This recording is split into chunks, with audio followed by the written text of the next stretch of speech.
នៅសម័យកាលមួយនោះពិភពលោករស់នៅដោយស្ងប់សុខដោយបានព្រះព្រហ្មបានថែរក្សាយ៉ាងល្អមានកាលមួយថ្ងៃដោយអស់កម្លាំងព្រះព្រហ្មបានងុយស្រាប់តែគម្ពីរវេទបានធ្លាក់ចុះមកហើយអសុរាឈ្មោះហាយាគ្រីវបានមកយកគម្ពីរវេទទៅលាក់ក្នុងសមុទ្រដ៏សែនជ្រៅ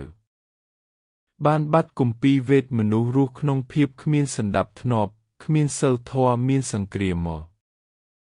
ដោយឃើញបែបនេះព្រះវិស្ណុក៏ប្រែខ្លួនជាសត្រីដែលមានឈ្មោះថាមាត្យៈ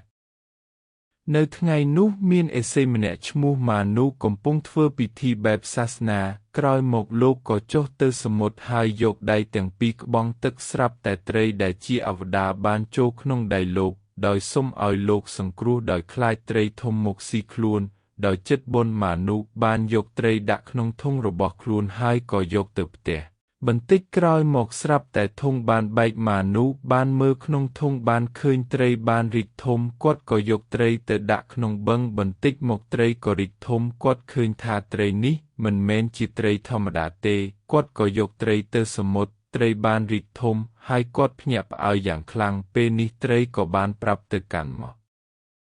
អនុថាខ្លួនជាអវតាររបស់ព្រះវិស្ណុមានឈ្មោះថាមាត្យៈស្នើឲ្យមានុធ្វើទូកធំមួយហើយយកសត្វនិងគ្រាប់ធញ្ជាតិផ្សេងទៀតដាក់លើទូកព្រមទាំងគ្រួសារលោកចូលក្នុងទូកព្រោះ7ថ្ងៃទៀតនឹងមានទឹកជំនន់មកដល់មានុបានធ្វើតាមព្រះបន្ទូលរបស់អវតារ7ថ្ងៃក្រោយមកទឹកជំនន់បានមកដល់មានុព្រមទាំងរបស់ផ្សេងបាននៅលើទូករួចរាល់ពេលនោះបិសាចហារាគ្រីវមានគម្រោងចង់បំផ្លាញទូកតែត្រូវបានប្រយុទ្ធជាមួយព្រះមាត្យៈចុងក្រោយបិសាចបានចាញ់ព្រះវិស្ណុបានយកគម្ពីរវេទទៅថ្វាយព្រះព្រហ្មវិញ